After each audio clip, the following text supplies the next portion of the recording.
Today we are conducting a training course. I'm Vinny with UST Media. We're at the New River Marine Corps Air Station.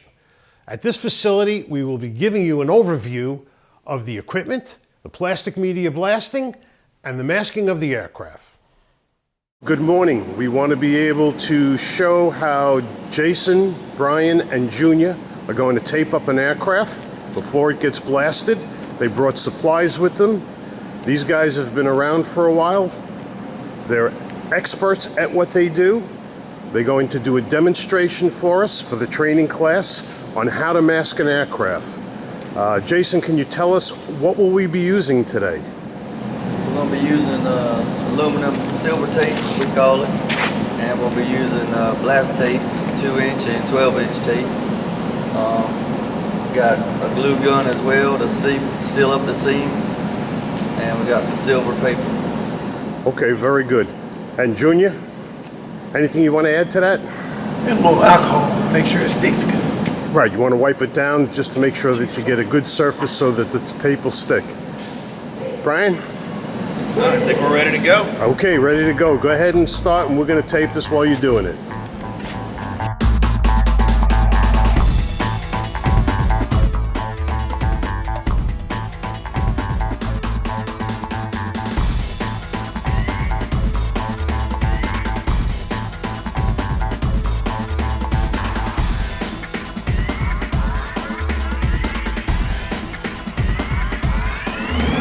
Okay, so here we have Brian, and he is demonstrating how to hot glue the edges of the tape so when you're blasting, you don't peel up the edge and have to stop and go back and fix it. We also would like to point out that Brian is wearing gloves according to safety so that if he does get any glue on his hands, he does not burn himself. Okay, we sent the crew out to go get some lunch. So this morning we've been taping up the aircraft, and we are using Acrylic paper to mask the aircraft, so we're going to just go and take a nice walk around it. The guys are using that in combination with silver tape and with tombstone tape, hot glue, and we're masking the entire aircraft. It would be easier to mask it and keep the material out of it than to try and get the material out of it instead of masking it. We realize this is just a scrap fuselage, but regardless, we still want to show everybody how to do it the right way. This side is still open. It'll get taped up after lunch. And so far, so good. They are an experienced crew. They're doing an excellent job so far. And after we get finished masking it, we will calibrate the system, set our flows, and probably start blasting in the morning. There you have it. So once around the aircraft. Okay, so at the end of day 3, we had our classroom training. We did system training on day 2. Day 3, we masked an aircraft. This is the aircraft that they brought us. This is a UH-1. The guys finished it up today. So I'm just going to take a little walk around it. And even though this is a scrapped aircraft, which means it'll never fly again, and it's probably going to get crushed and wind up for scrap when we're done with it, we still wanted to do it the right way. We still wanted to make sure the entire aircraft was masked properly so that we could show you the proper techniques. We used hot glue, mylar paper, tombstone tape. This way nothing blows off when we're blasting. We will be blasting at 35 psi. There isn't a lot to strip on here, but we're going to give it our best shot. It should be no problems. Also, I'd like to point out on the rear of the aircraft, there is a composite panel. It is Kevlar. We're going to go ahead and show you what it looks like right here with the paint on it, and then after we strip it, we'll take another picture of it. Now I have Jason starting on the composite panel. This is a Kevlar panel. He's going to be stripping it with Type 5. He's at about 25 psi. As you can see, he's just taking his time. The paint is coming off real easy. He's removing the paint and the primer, but not too much of the primer. We want to make sure that we don't go below the total primer level because we don't want to touch the copper mesh that's underneath.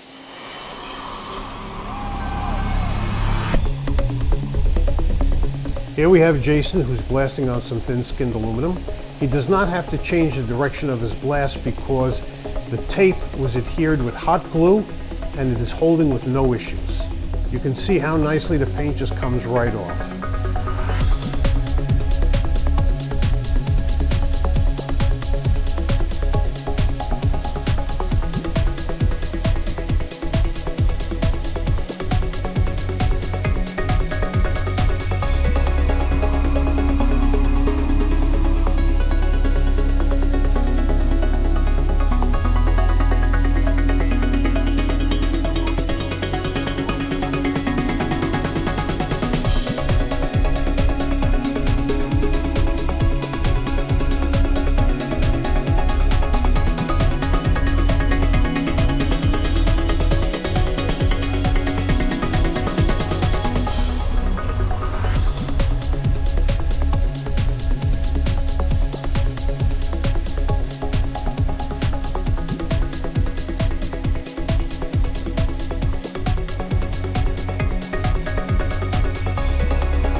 Okay, we finished stripping the sections of the aircraft, so I wanted to just walk around it with the video camera so that you can get a look at it. There will be stills that you can also take a look at. One of the things that we found interesting on this aircraft was the Lieutenant Corporal C.J. Lopez.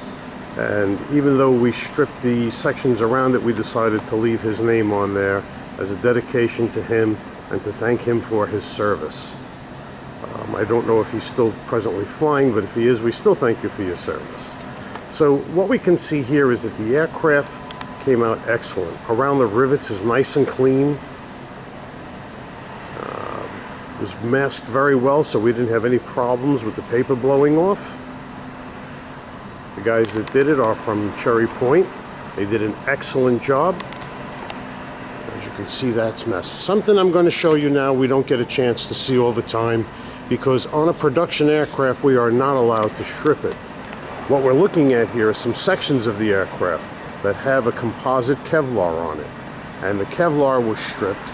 No damage was done to it, and no damage was done to the underlaying copper mesh that's on the aircraft.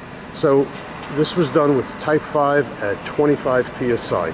As you can see, it has been left intact, and you can actually strip the primer off, or most of the primer off, without hurting the copper. Here's Brian. He's going to start up the nozzle. He's going to put it into the pail. The air will blow out through the sock that's up on top. We will keep the nozzle injected into the pail for approximately 1 minute. At the end of 1 minute, he will remove the nozzle, and then we will be able to take what's in the pail, weigh it, and times that by 60, so we'll have our flow rate that's coming out of our nozzle. Now that we've finished blasting the aircraft, Brian has turned off the media flow to the nozzle, and he's going to blow all the dust off the aircraft with just the compressed air from the nozzle. Okay, so now let's go over some of the equipment that runs while you're actually doing the blasting. This is on the return side. This is a dense particle separator. It removes dense particles from the blast media as they come back to be cleaned so that you can reuse them. This is called a screening deck, and what it does is, as the material is coming back to be cleaned, it separates the different size particles. So depending on what the top screen is, let's say you're using a 2030 material, which seems to be most popular for aircraft, you can vibrate off into a drum anything larger than a 20 screen. As the material falls down onto the second screen, it'll pass through it. That's normally an 80 screen. Anything that goes through the 80 screen is dust and also gets sucked over to the dust collector.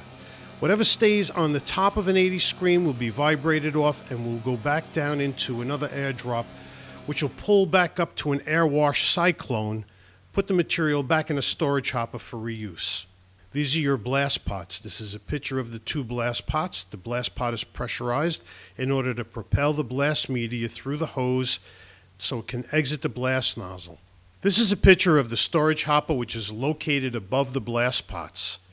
It holds newer reclaimed blast media and is gravity fed to the blast pots below. This is a media flow valve. It regulates the amount of media being put into the airstream below.